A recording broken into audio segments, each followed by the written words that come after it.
Welcome, everyone, to this most amazing summit, Wild Women Rising, Sacred Activism, Wild Earth Wisdom, and Global Healing. Together, we're gathering in sacred circle, and we are celebrating and sharing the wisdom and contributions that women are making all over the world to these essential topics. I'm Alison Palmer, I'm your host, and I am thrilled today to introduce you to Tigrilla Gardenia. That was difficult for me to pronounce. Did great. You did great. Now, you can read her full bio underneath here, and please do, because she's a very interesting person who's, bringing a lot of wisdom to our sacred circle today. But I do want to share a little bit about what she's been doing with you. Tigrilla is a nature-inspired mentor. She's also a leadership coach, and she works with, I love this, multi-potentialities, creatives, and naturepreneurs, so that we can gain confidence and really make an impact for ourselves and for the planet. She is so passionate about plants, and that's what we're going to be talking about today. She says, plants show me new ways to do business inspired by nature's 3.8 billion years of problem-solving genius. I mean, it's a no-brainer, really, when it's put like that. I also wanted to share with you some fun facts about her. She was a member of the Cirque du Soleil. She had her own circus. And she also lives in Italy, in Dalmanhur, which is one of the largest spiritual eco communities in the world. So welcome, Tigrilla. Thank you. Thank you so much. What a beautiful introduction. I'm trying to hold back the blush. Well, I am very much looking forward to this. You've chosen to call our session together, What Plants Teach You About How to Contribute in Harmony with the Planet. Just love that, love it. I know on your website somewhere it says, the nature is speaking to us, and how do we listen? And that's been something that's coming up again and again for me, like, how do we listen? How do we hear? And, all of that. So I know we're going to be, you're going to be talking about this today. So let's just start, because, it seems for a lot of people, it would be very odd to suppose that plants can teach us stuff, even though, 3.8 billion years of problem-solving genius, we kind of go, nah, that's nothing compared to human heads. So, what does it actually mean for a plant to contribute to this, to just, problem solving, or to us, or to communicate to us? What does that actually mean? Yeah, we have a few different ways we can look at this. So we have the really spiritual way, or what I call the woo way, and we also have the very scientific way. So even from a scientific perspective, when we look at biologically speaking, like you said, nature is 3.8 billion years of life, and really nature has a mission to create the conditions conducive to life. So nature is always looking for solutions to create life and to have life continue in whatever way is most adapted to the current situation. So there's many models that can be provided, and plants themselves have 470 million years on this planet, where they have been not only creating and existing, but also transforming the landscapes in which we live in order to make them hospitable. So we have what's called pioneering plants, which are pioneer plants, or plants that arrive when there's a disturbance or when some land becomes available. And so they're the ones that take like hard rock or inhospitable sort of terrain and turn it into the lush landscapes that we have. So the first way we can learn from nature from a strictly biological perspective is just observing, like looking at the models that are being afforded to us by the plant world. And the plant world provides so many different aspects. How do you take something barren and turn it into something lush? How do you transform certain types of nutrients that you have into the nutrients that you really need? How do you create relationships that are more than just friendship or love or, romantic relationships, but actually other forms of relationships? What does competition really look like in a healthy way? How much of it should we use in order to create rather than destroy? And even when is it appropriate for us to destroy in order to create something new? All of these are different types of models that plants can offer us when we sit in observation and we start to understand their functions and the way that they work. The other way is when what we think of as a measure. In other words, how much of something does a plant do? Because again, nature creates conditions that are conducive to life. So therefore, nature only goes up until a certain point, and when it sees that the point beyond is detrimental, it stops, which is something we as humans are not very good about. We'll tend to compete, compete until you drop, until somebody dies, or some experience of going after the little guy, or all these different expressions that we have that plants would never do. So when we're working with plants and looking at the models and looking at the understandings, the measure, how much, is really important and really interesting, because not only could you ask the question, what would a plant do? But there's the question of, what would a plant not do? Just because I can doesn't mean I should. So models and measures are two biological, even just biologically speaking, ways that we can look at the way that plants are. And then the other aspect is, of course, the more kind of, like I said, woo side of it, the side of really tapping into what do the plants through their copious years of experience have to share with us, things that our indigenous elders already knew, and our indigenous, families and people who have been working so closely understand those small whispers of the plants that, remember, plants have been physically observing the changes in our planets since they first came on the scene. Therefore, we have history of almost every landscape by connecting into the plants that are there. So plants could be really amazing mentors when we give ourselves the opportunity to receive from them. And that receiving, again, goes on both a biological perspective as well as in a more kind of esoteric or spiritual perspective. On the biological perspective, plants create a whole series of chemical compounds and of certain types of electronic signalings, of electric signalings that our body can absorb and can make us healthier. This is why, taking a walk in nature in a scene where you're enveloped in nature, dense with plants for only 20 minutes can lower our cortisol levels, because taking in all those phytoncides, taking in everything that the plants, those what's called volatile organic chemicals that the plants produce, and then also the calming effect that our relationship with nature, because we see nature as safe, we see nature as nourishing, we see nature as embracing.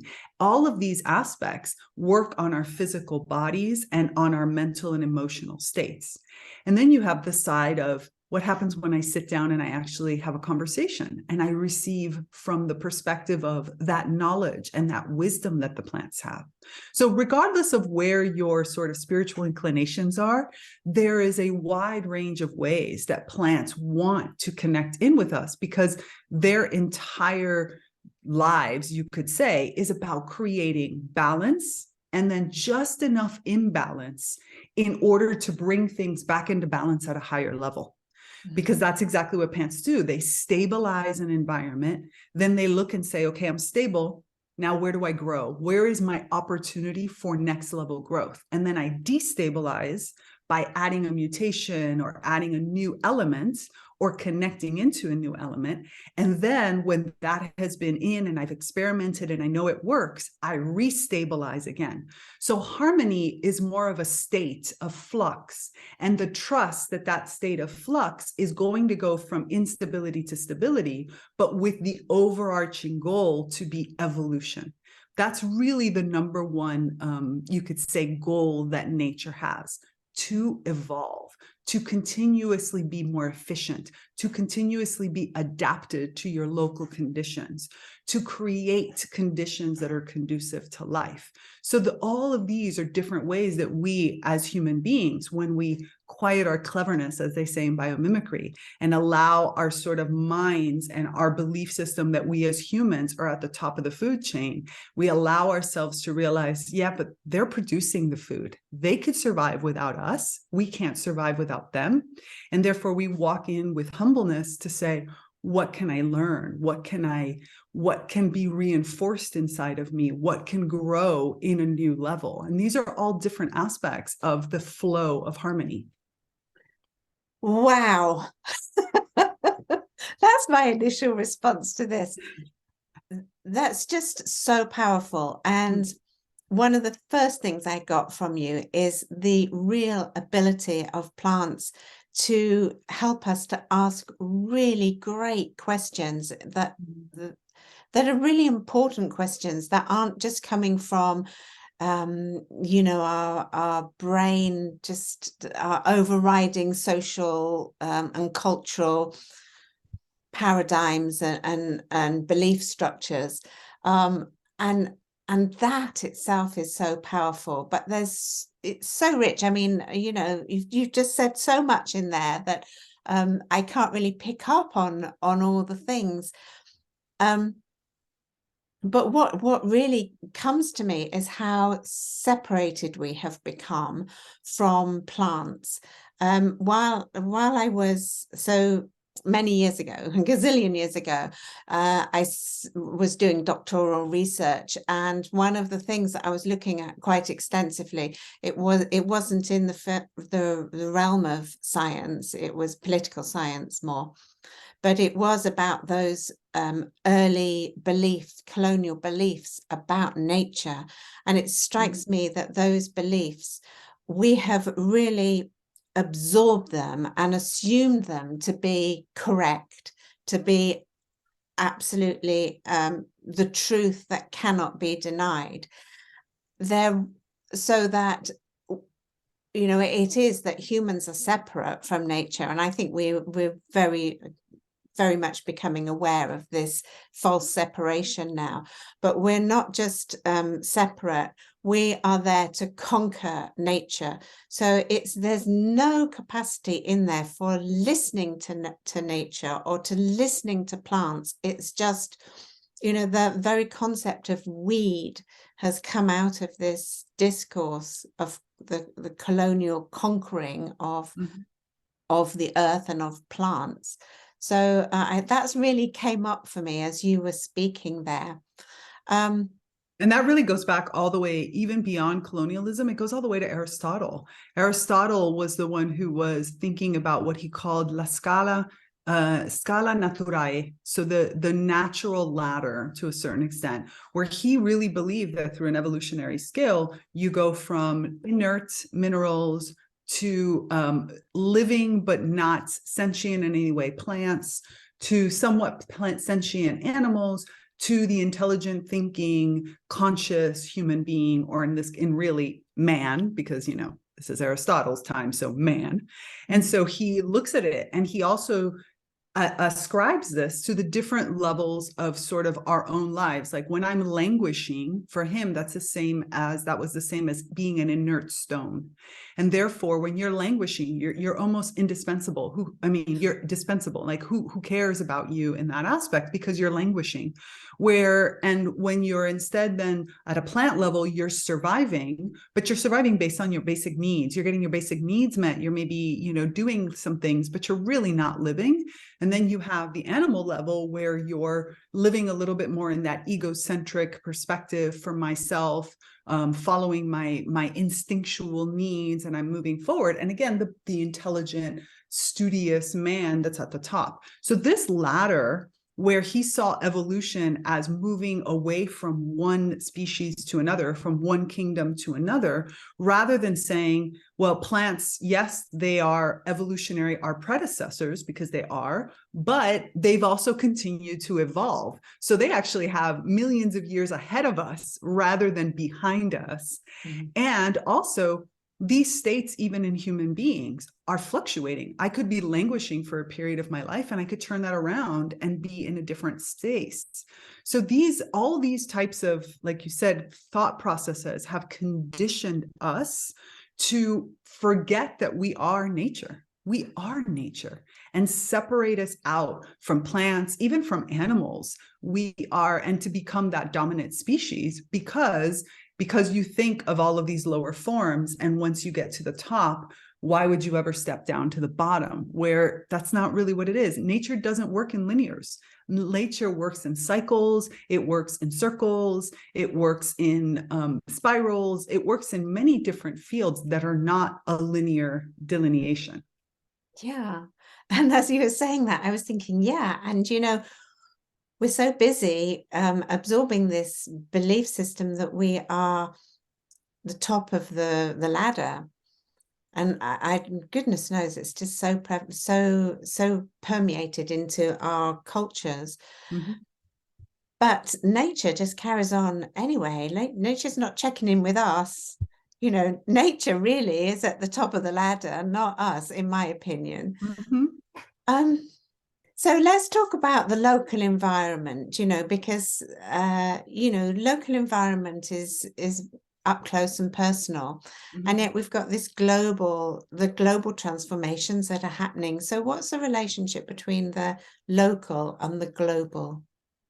Well, so when we look at this from an ecosystem perspective, we see that there are certain kinds of, so nature builds in nested components. So it builds, the way that nature would create something is they start with one piece that's here, which is my local environment. And then I would add another component that's modular and nested. So this one, the first one, is inside of the one that's greater and then completely encompassing. So we see this a lot in ecosystems, right? I have, I don't know, a lake area in front of me, and that's one, but that lake area is part of the greater, maybe forested area around, and then that forested area is greater, and you keep going out, and eventually you end up in the entire planet, right? It's the whole Lovelock philosophy around Gaia hypothesis, where it's all interlocking systems that are all looking to create this stability and this harmony and this balance, and then they're working together and they're self-regulating because of that. So that means that anything that I do in my local environment naturally reverberates out. And I have two sort of spaces that are the most important for me to work in. One is the space called the ecosystem itself, right? The general environment that I embrace myself in. And I probably have several ecosystems, to be honest. My ecosystem of my home and my family and my social dynamics that I have, my ecosystem probably of my work. These are ways for us to look at them. And in ecosystems, you have all different kinds of species with different types of roles and responsibilities that you can help you understand what it is that you could better do in order to, again, adapt to your local conditions, because that's what happens. Plants naturally, beings in nature naturally adapt to the conditions in which they're in. That means they modify themselves. They sometimes push the limits. They sometimes instead hold back. They play around. They see if they need to mutate or change based on that. So I'm in an environment where the pollinator, I just landed here and I started to sprout in an area that's not normal to me. The pollinators that I normally work with love that I have red flowers, but here there are no pollinators that actually like red flowers. What do? I start pushing out another color and I see what happens. It takes generations over generations for these types of things to happen, but that's how I change. And that's why we have such diversity of flower colors that exist in the world. So that's this kind of environment that I can work in. When I'm in my local environment, my local ecosystem, I can look for ways that when is it that I'm supposed to adapt? And I can work with the plants to understand, when is it to adapt? When is it instead better for you to push forward with your own piece so that somebody else or something else has to adapt to you? When is it better to fall back? When is it better to be really present?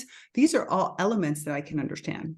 And then there's what's called the ecotones, which are those areas in between ecosystems. And these are fervent areas. These are areas that are really rich in big transformations, because It's the migration from one area to the other. So if I feel really ambitious, or if I feel like I'm somebody who has a lot to give, or I feel like I have something that's outside of what my ecosystem uses needs, I can go look for those confines, and I could think about myself as one of these transition species that works between two different ecosystems in this ecotone. And there's lots of different pieces to work on this.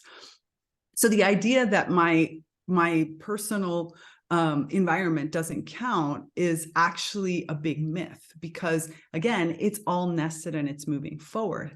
And just because you think you're not being seen doesn't really mean that you're not being appreciated, because in an ecosystem, every role is important. So therefore, as long as you're contributing, you are going to be, that contribution is going to be felt. There's an understanding that I am putting in my piece, and that piece is nurturing the overall system. Oh, that's so rich. So many things came up. So I love that, this in our individual environment, we cannot stay hidden and just assume that what we're doing, how we're showing up, how we are in our space, and how we organize our space and everything is, we can't just hope that nobody can see us, or assume that nobody's interested, that, or fall into a despondency that it's all pointless because things are so massive happening out there and we're just a little tiny speck. I really, really love that. And I also, and what that made me think of actually is that often when we think of this sense of it's just me in my little space, we think of ourselves as separate from other people, and it's always other people. And actually what came up for me as you were talking is that our environment, actually, I'm looking around my office here and there's no other people in here. But there's, I'm thinking, okay, normally there's lots of insects in here. There aren't any today. I don't know why. But, so that's a very obvious living thing. But there's probably a lot of other things in here that I'm not aware of that are living, like bacteria or stuff like this. And so how I choose to be and how I choose to have this space, like what cleaning products, for example, I choose to use, have an impact upon that, which has an impact upon as it goes out. Every purchase you have, everything you've purchased that's in there, anything you've chosen to make or express, the painting behind you and the impact it makes to each one of us that looks at it. Like, these are the things we forget about. We sort of discard, and we don't realize the big impact. The purchases you make have an impact because they reverberate. So if I buy things that have a good story to them, and story by what I mean is a good, like, the chain that arrived to me, the way the products are made, the impact, the salaries that the people got in order to be able to make those products. That's one form of impact. There's the physical impact, like you said, of the insects or any plants that are in the house with you, the bacteria that you breathe in and out and you modify, but then comes out the windows and goes into the general atmosphere. The image, the artistic expression that's behind you that has an impact on me, that either I might ask you about who the artist is or how it was painted or anything, but I might just walk away with those feelings inside of me and share those feelings with someone else. So your presence alone, just the things that you do when you do them with presence, is enough to really give inspiration and hope. So you have just because you're not seen doesn't mean you're not appreciated. In other words, just because people don't necessarily, you're not the shining star, as we had said in the beginning, but instead you're one of the people on the team or part of the ecosystem. You're doing your little part, and that is being appreciated when you see the health of the ecosystem, the same as your presence, how you hold and how you experience, putting that conscious presence into everything you have and everything that you are, is also enough to give people inspiration and hope in their own way. Love it. Absolutely. Just so wonderful. And it's empowering without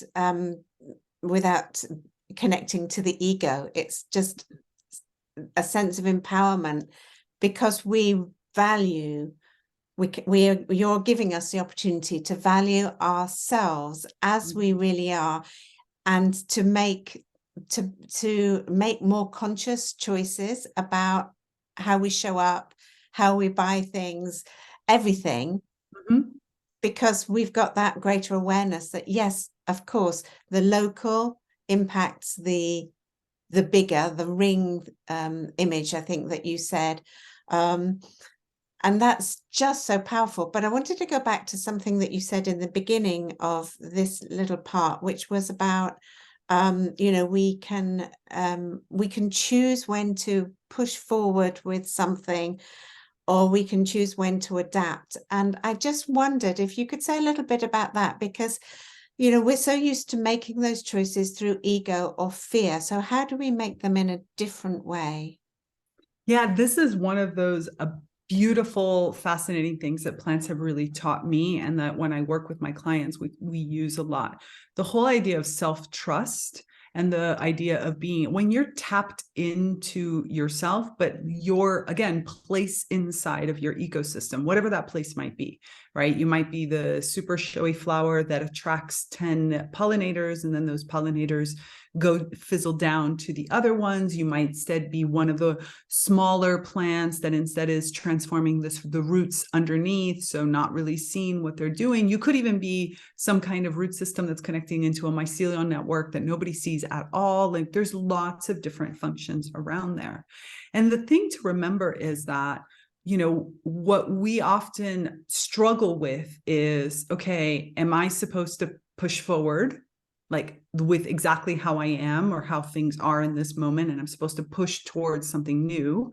Am I supposed to transform it, change it, evolve it, whatever words we want to use? Or am I supposed to instead let go of something in order to adapt to what's around me?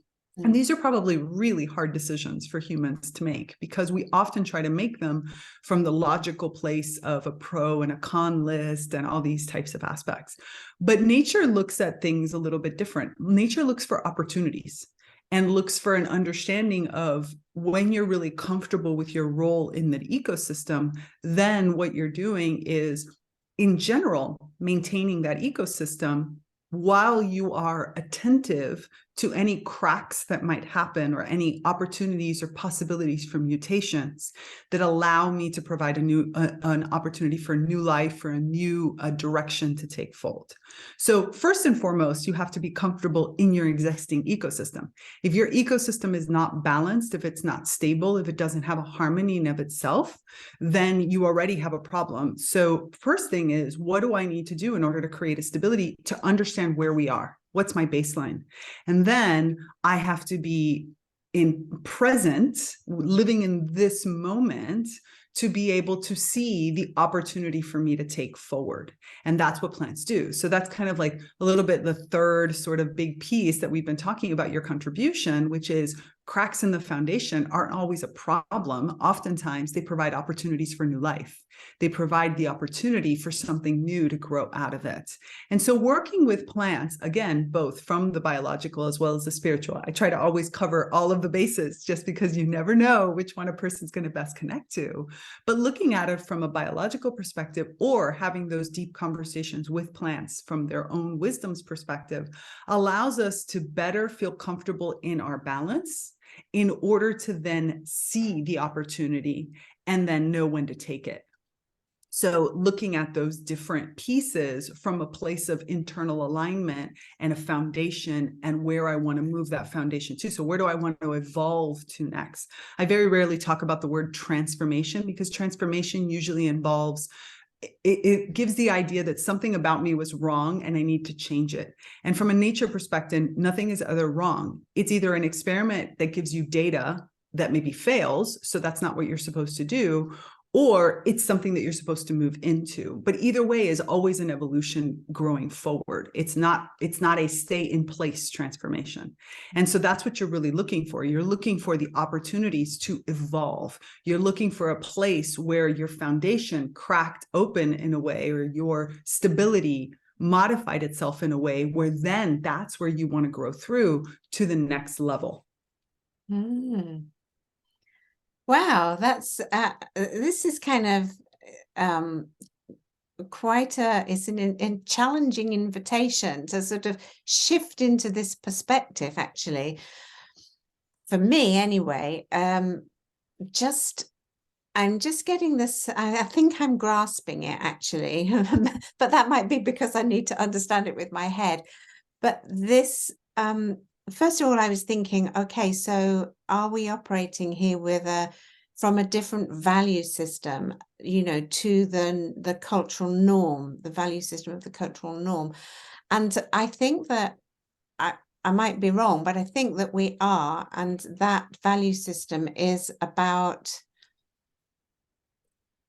well, it's about everything that you've been talking about, but I wonder if you have a real clarity on just a value system that you could succinctly say, or you can say, So well, we've already you want just to spoken say, about it. absolutely, it is a different value system, right? The value system is creating conditions conducive to life and evolving. Like these are kind of the big, you're looking at something that creates a new level of wealth, not just for yourself, but for the entire ecosystem, right? So that's the big kind of shift from the current human-centric that tends to focus on, what's happening in my small, like little sliver, but I don't look at the impact across. Where the value system that we're looking at right now is that the foundation is the foundation for everybody that's inside of that ecosystem.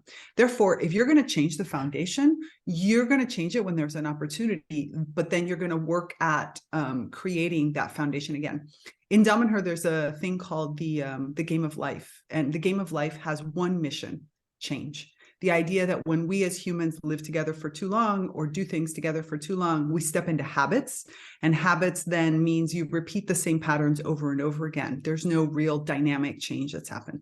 So the game of life has the mandate of using whatever they want in their possession, and that could to disrupt the stability that has been created or the habits that people have fallen into. And it can be done in very simple ways, like, getting a group of people together and introducing an element of a name. We've switched our names around. We have had to take on different jobs. We've had to change houses. Like there's been lots of things that have done over the years.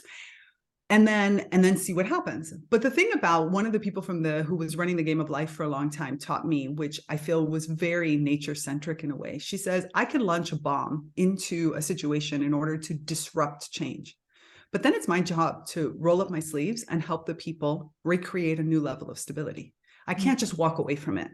And that's kind of the whole concept that we're talking about, is looking at yourself as part of an ecosystem. So you see an opportunity, but your opportunity to take is then about, I take it, I create something new, and then I reestablish, I work with the rest of it to create a new level of foundation at a more evolved state. So I don't just balance myself, but in balancing myself, I balance the overall ecosystem. And that's where where you're working well, when your overall ecosystem gets disrupted, and then that becomes the kind of new norm and we're moving into it. So it is a different way of looking at it, because you're looking at life by saying, is what I'm doing creating conditions conducive to life? And some would argue that very successful, for example, entrepreneurs and technologies that we have not created conditions conducive to life, while others have. Others have introduced major disruption, and yet at the same time, given us the opportunity to evolve into a new state that's happening. So, it's, again, going back to that whole measure. What would nature do? But also, what would nature not? And when is it not appropriate? And that's a new value system for us to ask ourselves, not only what is possible, but what is possible, but shouldn't actually be done. Brilliant. Wonderful. Wow, this is so rich that I have, so many questions I could ask you, but that's for another time. I just really want to thank you for coming and talking about this and introducing it as a new possibility for us. It makes so much sense to me, not just in my head. It makes sense to me as a being. Mm-hmm. I feel it in my whole body and my whole essence that, this is just so, it's not even inspiring. It's like a celebration. It allows us to actually really celebrate and enjoy our very being and our own specific contribution, and to really go into that in relationship to this wonderful opportunity to relate to plant consciousness. I know that you've got some offerings for people, because people will be really wanting to know, okay, I need to know more about this. So would you like to say a little bit about it? Yeah. So actually I have I have two, if it's okay. So one of them is an invitation to anyone who's interested in these topics and really wants to deep dive in the way that we've been discussing it, into this connection with plants and nature as a way of, again, transformation of values. You said it beautifully when you said that it's changing the values and changing our parameters. I founded a naturally conscious community. It is an online community. It's free. It allows people to have these rich discussions, and we have gatherings every month. And then there are also, courses and other things inside of it for you to learn and more. But it's an opportunity for you to meet people and have exactly these types of discussions on a regular basis. So it's called the Naturally Conscious Community, and you can find it off of my website, or just go to community.tigrillagardenia.com. The other opportunity, which is something I am very excited about. So this is, I do something called a plant music healing session. So when you go and you read more about me, you'll see that my great plant awakening, what kind of woke up my eyes from the plant blindness that I was living in, was this connection with a device called the music of the plants, and the opportunity for plants to create music, to use this musical instrument to share their voices or their sounds with us in a different way. And this device is something that I've gone on to work on in healing practices, because I did research into the effects of plant music on healing health. So Spider Plant's up there, you can't see, but Spider Plant's always with me, which Spider Plant, again, anybody who follows me will know Spider Plant, because Spider Plant is my business partner. I create so much with Spider Plant. And so Spider Plant and I do these plant music healing sessions, and it gives you an opportunity to step into plant consciousness and the plant mind, and specifically the healing aspects of plant music from a different perspective. So very, very little talking, almost no talking, lots of listening and receiving and experiencing this, and being able to bring this into yourself. So it's an amazing opportunity for people to have. And I am happy to offer free plant music healing sessions for those of you that would be interested in this. Okay, wonderful. So everyone, the links down here are below. So if this is speaking to you, go to those links right now, because you want to just seize the moment and really make the most of coming out of this conversation, which for me has been really powerful. And I feel like I need to just take it away, walk outside and allow it to percolate, so that I can really feel into it and embody it and embrace it. And I love the idea of a community that, discusses these things and takes it further. I love the idea of listening to plants for healing. How wonderful. So thank you. The links are below, everybody. Do make the most of the opportunity here. Tigrilla, thank you so much for coming and sharing your wisdom about this and bringing the plant wisdom to the table. I really appreciate it. It's very much my pleasure. I am just so happy to be able to share these conversations and to invite everyone that's listening into being able to, I think you said it so lovely, because it really isn't about necessarily talking through it. It is about feeling it. It's about letting it into and allowing your plantness to start to respond on its own. Love that, plantness. Mm-hmm. Okay, well, thank you so much. And everyone, thank you for joining us. Don't forget the links below, and we will see you. Well, I will see you on another session. But Tigrilla, a final massive thank you to you. Thank you so much. Thank you. It's my pleasure.